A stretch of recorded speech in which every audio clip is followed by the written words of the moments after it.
Hello student, स्वागत है आपका मेरे इस चैनल पर। स्टूडेंट्स, यह है महामैराथन पार्ट 11 है, जिसमें हम कंप्यूटर के 20 क्वेश्चंस पर डिस्कशन करने वाले हैं।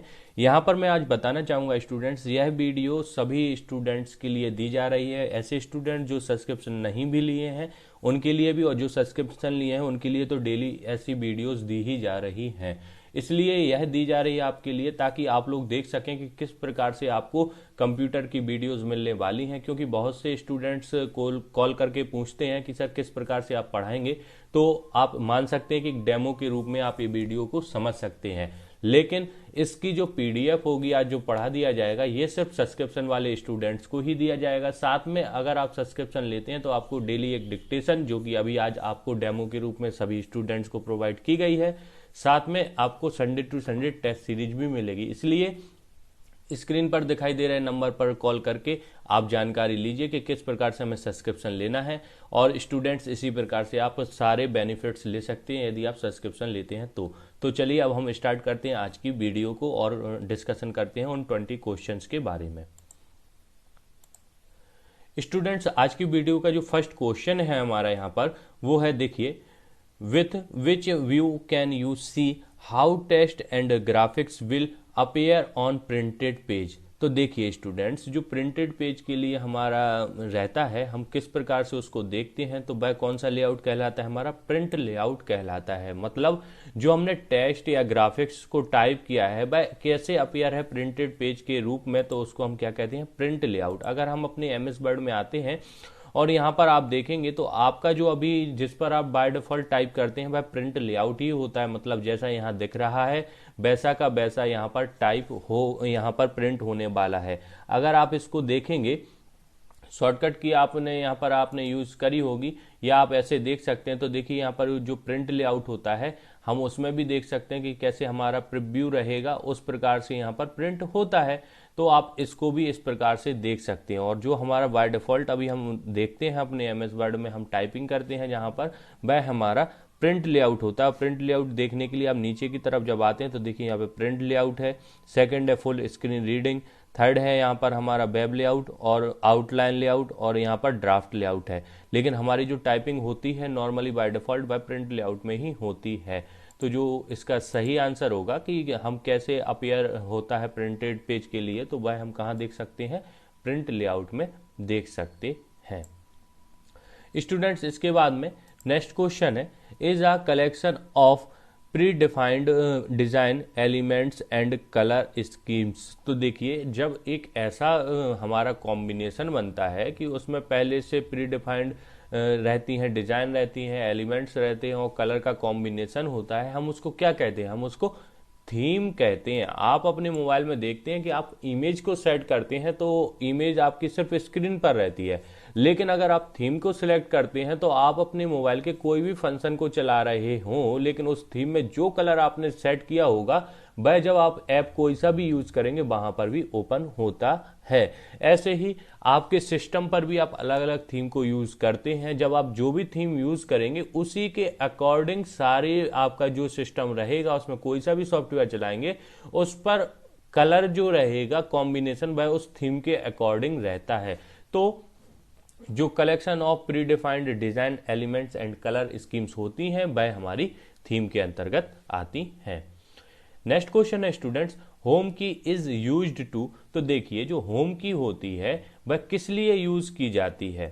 तो देखिए, जो होम की हमारी होती है वह किस लिए यूज की जाती है, तो यहां पर मैं आपको इसका एग्जांपल यहां पर दिखाना चाहूंगा कि देखिए, कभी भी जो आपकी होम की होती है वो कैसे वर्क करती है। जैसे हमारा ये लास्ट में है, इसका आंसर तो वैसे है move the cursor on to beginning. अगर हम इसको अब होम की को क्लिक करेंगे तो अब आप देखेंगे कि हमारी यहाँ पर ये कर्सर था और अब कहाँ पहुंच गया। जैसे ही हमने होम की को क्लिक किया है तो देखिए इस तरफ में आ गया, मतलब इस लाइन के लास्ट में था और कहाँ आ गया, होम की दबाने से बिगनिंग में आ गया। अगर हम इसी की जगह कंट्रोल के साथ अगर होम को दबा दें तो हम बिगनिंग ऑफ पेजेस के पास पहुंच जाएंगे। मतलब जो हमारा फर्स्ट पेज रहेगा हम उस पर पहुंच जाते हैं अगर हमने कंट्रोल प्लस होम दबाया। लेकिन अगर हमने सिंपल सिर्फ अगर हम होम दबा रहे हैं, होम की को यूज कर रहे हैं, तो जहां पर हमारा कर्सर है, जैसे अभी हमारा कर्सर कहां पर है, इस लाइन के लास्ट में, पैराग्राफ के लास्ट में, और अगर हम होम की को दबाएंगे तो हम स्टार्टिंग में इसी लाइन के यहां पर आ जाते हैं। और क्लिक करेंगे तो भी हम यहाँ पर पहुंच जाएंगे। तो ये होता है मेन इसका कि बिगिनिंग ऑफ कर्सर, ठीक है ना, बिगिनिंग ऑफ कर्सर। देखिए यहाँ पर है, अब हम यहाँ पर क्लिक करेंगे तो इसी लाइन के हम बिगिनिंग में, स्टार्टिंग में यहाँ पर पहुंच जाते हैं। तो उम्मीद है ये आपको समझ में आया होगा। इसका क्या है, move the cursor to beginning, मतलब जिस लाइन में हमारा कर्सर है उसके बिगिनिंग में हमारा यह कर्सर पहुंच जाता है। देखिए हमने ये पीडीएफ भी है, अगर हम यहाँ पर हमारा कर्सर की पोजीशन है और अगर हम होम की को क्लिक कर देते हैं तो यह इसके इस लाइन के बिगिनिंग में आ जाएगा, मतलब इस कर्सर के लास्ट से बिगिनिंग पॉइंट पर पहुंच जाता है। तो जो इसका सही आंसर है, moves the cursor to beginning, ठीक है ना। इसके बाद नेक्स्ट क्वेश्चन है, switching between portrait and landscape modes involves. तो देखिए जो हमारा पोर्ट्रेट और लैंडस्केप होता है यह कहाँ पर होते हैं, किसके बीच में होते हैं। तो इसका जो सही आंसर है यह है पेज सेटअप डायलॉग बॉक्स। अभी होता कहाँ है, तो देखिए यहाँ पर हम जैसे ही पेज लेआउट में जाते हैं हम अपने एमएस वर्ड के, तो यहाँ पर आप देखेंगे कि जो हमारा पेज सेटअप डायलॉग बॉक्स है ना, यहाँ पर आप ओरिएंटेशन में जाएंगे तो यहाँ पर दोनों आपको मिल जाएंगे। तो यही इसका आंसर है कि जो कहाँ पर है। तो क्वेश्चन को थोड़ा बहुत घुमा फिराव करके स्विचिंग वर्ड दे दिया, स्विचिंग बिटवीन, तो दोनों आपस में एक दूसरे से स्विच है भाई, एक को आप किसी को सिलेक्ट कर सकते हैं एक टाइम में। तो इसके लिए ये दिया हुआ है क्वेश्चन, आप इसको समझ सकते हैं। तो इसका सही आंसर क्या है, page setup dialog box. Next question है students, which key deletes the character to the right of the cursor. अब यहाँ पर हमसे बात की जा रही है कि जो डिलीट करते हैं हम कैरेक्टर को by right of the cursor, मतलब किस कंडीशन में होना चाहिए। देखिए जैसे हम यहाँ पर हैं, ये हमारा कर्सर की पोजीशन है। अब हम चाहते हैं अगर हम बैक स्पेस को दबाएंगे तो हमारा किस तरफ का डिलीट होता है, आप जानते हैं कि लेफ्ट तरफ का डिलीट हो रहा है। क्यों, क्योंकि अगर हम और भी डिलीट करें तो देखिए यहाँ पर हमारा कहाँ का हो रहा है, लेफ्ट साइड का हमारा यहाँ पर डिलीट हो रहा है। लेकिन अगर हम इसी की जगह पर डिलीट की को यूज करें तो देखिए अब हमारा कर्सर के राइट साइड का, क्यों, कर्सर का जो एक कर्सर दिख रहा है यहाँ पर ब्लिंक हो रहा है, इसका इस तरफ का पोर्शन लेफ्ट साइड है और इस तरफ का राइट साइड है। तो अगर हम बैक स्पेस को दबाएंगे तो लेफ्ट साइड का डिलीट होता है, और अगर हम डिलीट की को यूज करेंगे तो इसके राइट साइड का डिलीट होता जाता है। तो इसका जो सही आंसर रहेगा, देखिए मैं आपको यहाँ पर फिर से करके दिखा दे रहा हूं। देखिए अभी राइट साइड से हमारा डिलीट हो रहा है। तो इसका जो सही आंसर रहेगा स्टूडेंट्स, मैं इसको वापस कंट्रोल जेड करके अंडू कर रहा हूं। तो इसका जो सही आंसर रहेगा स्टूडेंट्स वह क्या रहेगा, यहाँ पर डिलीट की, ठीक है ना। स्पष्ट होना चाहिए आपको, प्रैक्टिकल भी मैं यहाँ पर आपको इसीलिए दिखा रहा हूं।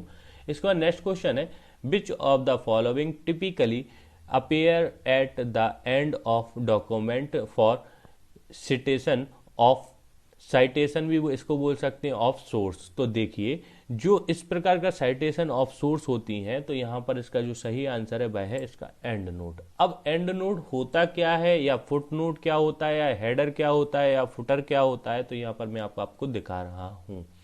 मतलब यहाँ पर पूछा जा रहा है कि एंड में जो डॉक्यूमेंट की जो साइटेशन दी होती है कि भाई कहाँ से ये मैटर हमने लिया है, क्या है, उसके बारे में जो संक्षिप्त विवरण दिया होता है वह एंड नोट के माध्यम से दिया जाता है। मैं आपको दिखाना चाहूंगा।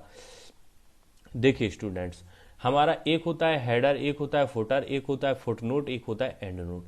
हेडर देखिए जो इस प्रकार का डला रहता है, प्रत्येक पेज पर एक ही आएगा, वह होता है हमारा हेडर। आपको देखने को मिल रहा है, मैंने एक सेट किया एक जगह पर, ये इतना स्पेशल लाइन ये सभी पेजों पर आपको देखने को मिल रही है। अगर इसी प्रकार से यहाँ पर सबसे नीचे पेज नंबर 1, पेज नंबर 2 इस प्रकार से दिए होते सबसे नीचे प्रत्येक पेज पर, तो वह हमारा फुटर कहलाता।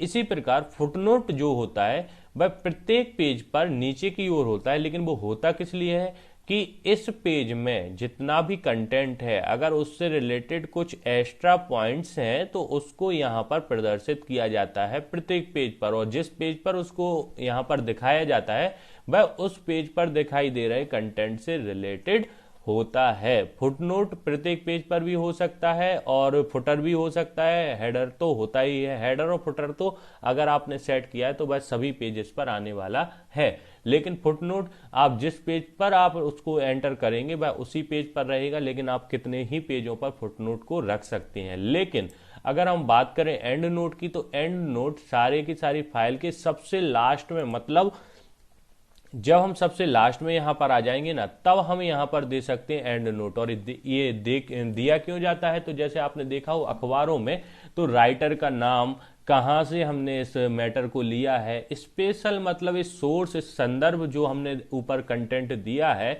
इससे रिलेटेड कि हमने कहाँ से इसको लिया है, कहाँ से कॉपी किया है, या किसने इसको बनाया है, या किसने इस पर मेहनत की है, इसके बारे में हम जब जानकारी देते हैं तो वह हमारा एंड नोट कहलाता है। एंड नोट हमेशा एक फाइल में एक ही रहता है, वह सबसे लास्ट में जोड़ा जाता है। फुटनोट प्रत्येक पेज पर भी हो सकता है, किसी विशेष पेज पर भी हो सकता है, और हेडर और फुटर तो सभी पेजों पर रहेंगे अगर आपने अप्लाई किए हैं। अब हम बात करें कि ये मिलते कहां पर हैं, तो देखिए इंसर्ट मेन्यू में जाएंगे तो आपको हेडर और फुटर आपको देखने को मिल जाएंगे, लेकिन जैसे ही आप रेफरेंस पेज पर आप जब जाएंगे, क्योंकि इंसर्ट में आपको फुटनोट और एंड नोट नहीं मिलेंगे, रेफरेंस मिलेंगे। रेफरेंस का मतलब ही संदर्भ है। तो यहां पर देखिए इंसर्ट फुटनोट और इंसर्ट एंड नोट, जैसे ही आप क्लिक करेंगे तो देखिए एक लाइन बन जाएगी, और यहाँ पर जैसे हमने एंड नोट पर, अब यहाँ पर आप कुछ भी लिख सकते हैं। और यह कब बनेगा, यह सभी पेजेस पे नहीं आएगा, ये सिर्फ आएगा लास्ट वाले पेज पर हम इसको देते हैं। तो ये हमारा कहलाता है एंड नोट। ठीक है ना स्टूडेंट्स, अब आपको उम्मीद है कि समझ में आया होगा कि हमारा रेफरेंस में फुटनोट और एंड नोट होता है, इंसर्ट मेन्यू में हमारा हेडर और फुटर होता है। कैसे यूज करते हैं इसके बारे में भी उम्मीद है आपको स्पष्ट समझ में आया होगा। तो जो इसका सही आंसर है वह है एंड नोट।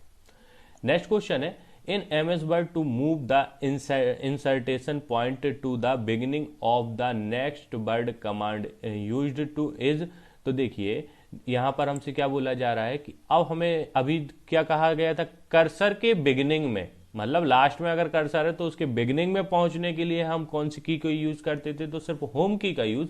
लेकिन अब क्या कहा जा रहा है, in MS Word to move the insertion point to the beginning of the next word, मतलब यहां पे हमसे बोला जा रहा है beginning of the next word. जैसे हमारी यहां पर वर्ड कितने हैं, एक, और हम प्लस भी क्योंकि स्पेस के बाद है तो दो, और लेफ्ट और तीन, यहां पर तीन है, और अगर हम इसको भी मान लें तो यहां पर चार और एक पांच हो गए, एक दो तीन चार पांच। ठीक है ना।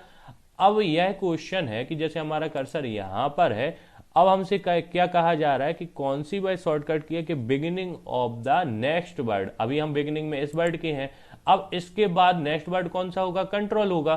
तो हम जैसे ही कीबोर्ड से कंट्रोल प्लस राइट एरो की को क्लिक करेंगे, क्योंकि हमारे पोजीशन अभी हमारी कहां है, कर्सर की लेफ्ट साइड में है, हम जैसे ही कंट्रोल प्लस राइट एरो की को करेंगे तो देखिए अब हमारा कर्सर की मूवमेंट कहां पर आ गई है, कंट्रोल के बिगिनिंग में, मतलब ये जो लिखा है हमारा, इसके नेक्स्ट वर्ड हमारा कंट्रोल है, कंट्रोल के बिगिनिंग में हमारे कर्सर की पोजीशन आ गई है। अब जैसे कंट्रोल के यहाँ पर बिगिनिंग में है, मतलब लेफ्ट साइड में, अब हम इसके राइट साइड में जो नेक्स्ट वर्ड आएगा वो कौन सा है, प्लस। अगर हम यहां पर कर्सर को डायरेक्ट लाना चाहते हैं तो कंट्रोल के साथ में हम एरो की को, राइट एरो की को क्लिक करेंगे तो ये हमारा यहां पर आ जाता है। अब आप कहेंगे कि सर के इसका यूज क्या है, तो देखिए स्टूडेंट, जब आप वर्क करते हैं ना तो आपको स्पीड में, अभी आप एक एक करके आप जैसे क्लिक करेंगे इस पर अपने एरो की पर, राइट एरो की पर, तो देखिए एक एक यहाँ पर जो हमारा कैरेक्टर रहता है उसके ये जाता है। लेकिन अचानक से जब हम बहुत ज्यादा वर्क कर रहे हो किसी के साथ में बैठकर, तो अगर हम कंट्रोल की का यूज करेंगे तो इससे देखिए काम बहुत स्पीड में होता है और बहुत जल्दी मूवमेंट होता है। तो इसका ये फायदा होता है कि इससे स्पीड में हम एक्सेस कर सकते हैं किसी भी वर्ड को, ना कि एक एक कैरेक्टर की जगह एक एक वर्ड पर तो कम से कम हमें पहुंचना ही चाहिए। तो इसका बहुत फायदा होता है, आप इसका प्रैक्टिकल करके देखिए। तो इसका जो सही आंसर है स्टूडेंट्स वह है कंट्रोल प्लस राइट एरो की का यूज करके हम किसी भी नेक्स्ट वर्ड के बिगिनिंग में पहुंच सकते हैं। स्टूडेंट्स, हम बात करते हैं नेक्स्ट क्वेश्चन की, what is the best way to create another copy of slide. यहां पर हमसे क्वेश्चन किया जा रहा है कि भाई कौन सा सबसे अच्छा माध्यम होगा जिसके माध्यम से हम कॉपी ऑफ स्लाइड, मतलब एक जो स्लाइड हमारी बनी हुई है उसकी सेम कॉपी हम चाहते हैं, तो उसके लिए हमें क्या करना होगा। तो जो इसका सही आंसर होगा वह होगा right click and choose duplicate from shortcut menu. अब देखिए यहां पर हमारी जैसे एक स्लाइड है, अगर हम चाहते हैं कि इसकी एक और हम कॉपी बना सके तो हमें इसके लिए क्या करना है, सिर्फ हमें चूज करना है, स्लाइड को हमने किया चूज, इसके बाद हम इस पर करें राइट क्लिक और यहाँ पर डुप्लीकेट स्लाइड पर हम जैसे ही क्लिक करते हैं तो यहाँ पर आप देखेंगे कि सेम बिल्कुल जैसी यहाँ पर है वैसे ही स्लाइड की एक और कॉपी यहाँ पर बन गई है। क्योंकि अगर हम इंसर्ट मेन्यू से यहाँ पर हम न्यू स्लाइड लेंगे तो देखिए यहाँ पर एक ब्लैंक स्लाइड मिल जाएगी हमको, लेकिन हमें क्या चाहिए, हमें तो बिल्कुल डुप्लीकेट कॉपी ऑफ स्लाइड चाहिए है। तो उसके लिए फिर हम राइट क्लिक करेंगे और डुप्लीकेट स्लाइड पर जैसे ही क्लिक करेंगे तो हमारी एक नई स्लाइड हमारी यहाँ पर बनकर तैयार हो जाती है। और वही हमसे यहाँ पर क्वेश्चन किया गया था कि कॉपी ऑफ स्लाइड, तो इसका जो सही आंसर रहेगा वह रहेगा right click and choose duplicate from shortcut menu. ठीक है ना, इसका आपको उम्मीद है आंसर समझ में आया होगा क्योंकि मैंने आपको यहाँ पर प्रैक्टिकल दिखाया हुआ है। नेक्स्ट क्वेश्चन है from which menu you can insert picture text box chart. तो देखिए जो हम इंसर्ट करते हैं पिक्चर टेक्स्ट बॉक्स और चार्ट वह हम किस मेन्यू से करते हैं, इंसर्ट मेन्यू से। हम यहाँ पर एक बार प्रैक्टिकल के रूप में देख सकते हैं। देखिए जैसे हमारा ये इंसर्ट मेन्यू है, यहाँ पर हम पिक्चर चार्ट भी देख सकते हैं यहाँ पर, और भी जो यहाँ पर दिया हुआ है क्या क्या है यहाँ पर, टेक्स्ट बॉक्स, चार्ट और पिक्चर। अब अगर हम यहाँ पर देखें तो हमें यहाँ पर टेक्स्ट बॉक्स भी मिल जाएंगे। जैसे ये टेक्स्ट बॉक्स हमें यहाँ पर देखने को मिल जाता है। देखिए यहाँ पर टेक्स्ट बॉक्स भी हम ले सकते हैं, पिक्चर भी ले सकते हैं और यहाँ से हम चार्ट भी इंसर्ट कर सकते हैं। ये सभी किस मेन्यू के अंतर्गत है, यह हमारे होम मेन्यू के बगल में जो इंसर्ट मेन्यू होता है उसमें यह सभी ऑप्शन हमें देखने को मिल जाते हैं। तो आप इसको देख सकते हैं। तो जो इसका सही आंसर होने वाला है स्टूडेंट्स वह क्या है, इंसर्ट मेन्यू। स्टूडेंट्स अब हम बात करते हैं नेक्स्ट क्वेश्चन की।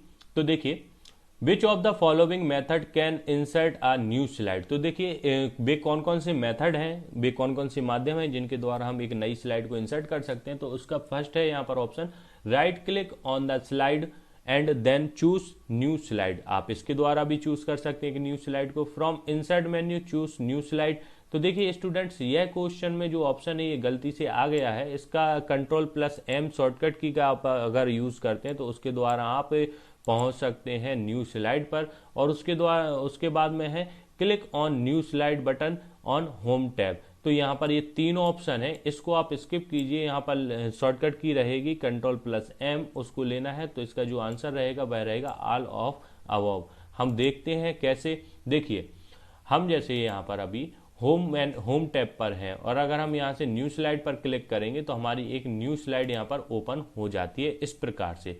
अब अगर हम राइट क्लिक करते हैं स्लाइड पर जो हमारा फर्स्ट ऑप्शन था तो यहाँ पर भी हमें न्यू स्लाइड मिलता है, तो यहाँ से भी हम इंसर्ट कर सकते हैं। और यदि हम कीबोर्ड से कंट्रोल+M शॉर्टकट की का यूज करें तो देखिए यहाँ पर अब 3 हमारे पास में न्यू स्लाइड बन गई हैं। मतलब एक हमने राइट क्लिक करके यूज करी, एक हमने होम टैब को क्लिक करके यहाँ पे न्यू स्लाइड ली है और एक हमने कंट्रोल+M से ली हुई है। मतलब हमारे पास में ये 3 मेथड हैं जिनके द्वारा हम स्लाइड को इंसर्ट कर सकते हैं। जैसा कि ऑप्शन में सेकंड दिया था इंसर्ट मेन्यू में, तो देखिए इंसर्ट मेन्यू में आपको कहीं पर भी न्यू स्लाइड का ऑप्शन नहीं मिलता है, इसलिए वह ऑप्शन को यहाँ पर आपको करना है स्किप। हालांकि जो आपको PDF मिलेगी उसमें यह ऑप्शन आपको देखने को नहीं मिलेगा, वहां यहाँ पर आपको कंट्रोल+M ही आपको देखने को मिलेगा जो कि शॉर्टकट की है। इसके बाद नेक्स्ट क्वेश्चन है in Microsoft PowerPoint 2 kinds of sound effects files that can be added to the presentation. तो देखिए पावर पॉइंट में प्रेजेंटेशन के लिए वह कौन कौन से साउंड इफेक्ट्स हैं जिनको हम ला सकते हैं।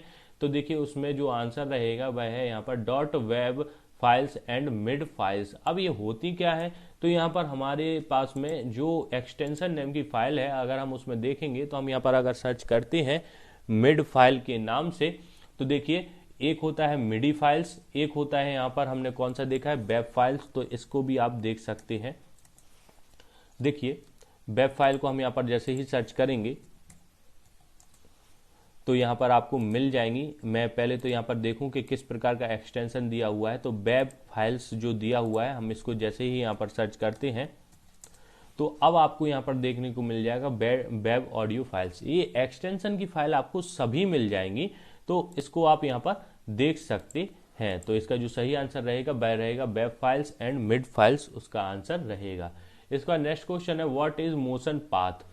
नेक्स्ट क्वेश्चन जो है ये है मोशन पाथ। तो अब इसका आंसर क्या रहेगा, आखिरकार में मोशन पाथ होता क्या है। तो देखिए मोशन पाथ का जो यूज होता है वह होता है पावर पॉइंट में।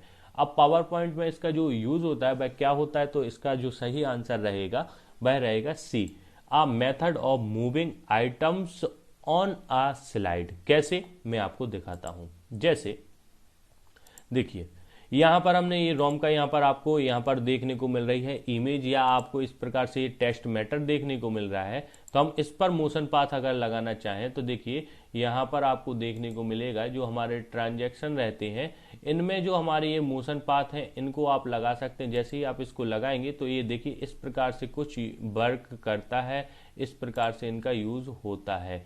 इसी प्रकार से आपको एनिमेशन में भी मिलते हैं। तो हमारे जो मोशन पाथ कहलाएंगे वह हमारे यही कहलाते हैं इस प्रकार के, जब इनको इंसर्ट किया जाता है तो किस प्रकार से इनका प्रेजेंटेशन होगा, ये हमारे मोशन पाथ कहलाते हैं। तो उम्मीद है आपको समझ में आया होगा कि किस प्रकार से यह मोशन पाथ हमारे वर्क करते हैं। A method of moving items on a slide, मतलब आइटम्स का मूव जो करना होता है वह किस प्रकार से करते हैं, मोशन पाथ के जरिए करते हैं। इसके बाद नेक्स्ट क्वेश्चन है what is the full form of COBOL. तो देखिए कोबोल एक हमारी लैंग्वेज है, हाई लेवल लैंग्वेज है। तो इसका फुल फॉर्म क्या है, तो इसका फुल फॉर्म होता है कोबोल का कॉमन बिजनेस ओरिएंटेड लैंग्वेज, इसका फुल फॉर्म होता है। स्टूडेंट्स नेक्स्ट क्वेश्चन है what is the full form of SNA। तो SNA का फुल फॉर्म जो होता है वह होता है यहाँ पर system network architecture, system network architecture होता है। जैसा कि स्टूडेंट्स आपने देखा होगा OSI ऑपरेटिंग सिस्टम जो हमारा होता है, इंटरफेस होता है, उसको ही हमारा जो अपडेट हुआ है वह OSI हमारा जो मॉडल है वह हमारा SNA के आधार पर ही हुआ है। यह हमारे नेटवर्क का जो आर्किटेक्चर होता है कि किस प्रकार से कम्युनिकेशन होगा आपका नेटवर्क के जरिए एक दूसरे सिस्टम से, वही हमारा सिस्टम नेटवर्क आर्किटेक्चर कहलाता है। इसके बाद नेक्स्ट क्वेश्चन है what is meaning of .rtf file. मतलब यहाँ पर हमसे पूछा जा रहा है मीनिंग RTF फाइल का। तो देखिए उसका आंसर जो है वह है रिच टेक्स्ट फॉर्मेट। इसका जो सही आंसर है वह क्या है students, rich text format. Students इसके बाद नेक्स्ट क्वेश्चन देखते हैं what is extension of Yahoo messenger data file. तो देखिए याहू का जो हमारा मैसेंजर है उसका जो हमारा यहाँ पर एक्सटेंशन नेम होता है वह होता है .byps। अब इसको अलग से प्रैक्टिकल करके तो नहीं दिखाया जा सकता, लेकिन इसका एक्सटेंशन नेम जो होता है वह होता है byps। क्यों? क्योंकि एक्सटेंशन कभी भी बिना डॉट के नहीं आता है, जब डॉट लगता है तभी हमें इसकी पहचान होती है कि यह एक एक्सटेंशन नेम है। नेक्स्ट क्वेश्चन है is a combination of hardware and software that facility to the sharing of information between computing device. तो देखिए जब दो डिवाइस के बीच में आपस में हमारे हार्डवेयर और सॉफ्टवेयर का यहाँ पर शेयरिंग होती है। देखिए हार्डवेयर और सॉफ्टवेयर से कैसा, जैसे एक सिस्टम पर कोई सॉफ्टवेयर है तो हम उसको दूसरे के लिए यूज कर सकते हैं, लेकिन या एक प्रिंटर जैसे हमारा हार्डवेयर है, हम आपने देखा होगा ऑफिस में एक प्रिंटर होता है और वहां पर ऑफिस के 10 जो कंप्यूटर लगे हैं उन सभी से आप प्रिंट देंगे तो उस हार्डवेयर से निकल सकते हैं।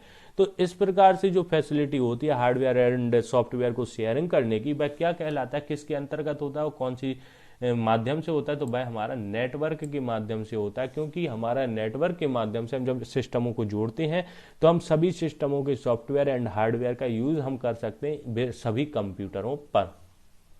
तो इसका जो सही आंसर रहेगा वह रहेगा नेटवर्क। इसके बाद है the capacity of 3.5 inch floppy disk. यहाँ पर हमसे 3.5 इंच की जो फ्लॉपी डिस्क होती है, क्योंकि इसकी 2-3 साइज होती हैं, तो उसमें से जो 3.5 इंच की फ्लॉपी डिस्क है उसके बारे में हमसे पूछा जा रहा है उसकी कैपेसिटी क्या होती है। तो उसकी जो कैपेसिटी होती है वह होती है 1.44 MB की होती है स्टूडेंट्स, ठीक है ना। देखिए यहाँ पर दो ऑप्शन हमें जो GB के दिए गए हैं, GB की तो फ्लॉपी डिस्क होती ही नहीं है, लेकिन यहाँ पर जो MB में एक 1.4 MB और एक 1.44 MB है, इसमें से जो सही आंसर होगा वह हमारा क्या होगा, 1.44 MB इसका सही आंसर होता है। कि 3.5 इंच की अगर फ्लॉपी डिस्क है तो उसकी जो मेमोरी क्षमता रहती है वह रहती है 1.44 MB। नेक्स्ट क्वेश्चन है, और जो कि लास्ट क्वेश्चन है हमारा, father of C programming language. जो हमारी सी प्रोग्रामिंग लैंग्वेज है उसके फाउंडर हम कह सकते हैं या फादर कह सकते हैं, जिन्होंने इसका इन्वेंशन किया, इजाद किया इसको, तो उसके जो हमारे फादर ऑफ सी लैंग्वेज कहलाते हैं वह है डेनिस रिची हैं, जिनके द्वारा इसका इन्वेंशन किया गया, इजाद किया गया इसको, और इन्हीं को father of C programming language कहा जाता है, डेनिस रिची। तो स्टूडेंट्स ये थे हमारे 20 क्वेश्चन जिनके बारे में हमने प्रैक्टिकल के साथ में डिस्कस किया। स्टूडेंट्स देखिए ये सभी क्वेश्चन आपको इंग्लिश में है, आप इनको पढ़ सकते हैं। इनको पढ़ कैसे सकते हैं, जब आपको इसकी पीडीएफ मिले, और पीडीएफ कब मिलेगी, जब आप हमारा सब्सक्रिप्शन ग्रुप ज्वाइन किए होंगे। अभी तक यदि आपने सब्सक्रिप्शन ग्रुप को ज्वाइन नहीं किया है तो यह वीडियो आप ही के लिए थी कि आप इसका डेमो ले सकें, आपको पता चल सके। अब आप चाहते हैं कि आप सब्सक्रिप्शन लें तो आप सब्सक्रिप्शन ले सकते हैं। इसके लिए जो स्क्रीन पर नंबर है आप इस पर कॉल कर सकते हैं। साथ में आपको ऐसा नहीं है कि सिर्फ कंप्यूटर की ही वीडियो मिलेंगी, आपको संडे टू संडे टेस्ट भी देने को मिल जाएगा। उसके बाद में आपको डेली की एक डिक्टेशन भी देने को मिलेगी, और अन्य बहुत से बेनिफिट्स मिलेंगे, क्योंकि आप गाइडेंस भी आपको मिलता रहेगा। इसलिए आप सब्सक्रिप्शन भी लें। जानकारी के लिए कॉल कर सकते हैं। स्टूडेंट्स, हमारी वीडियो के साथ जुड़ने के लिए, हमें इतना पसंद करने के लिए, और हमारे चैनल को सब्सक्राइब करने के लिए, हमारे वीडियोस को लाइक करने के लिए, शेयर करने के लिए आपका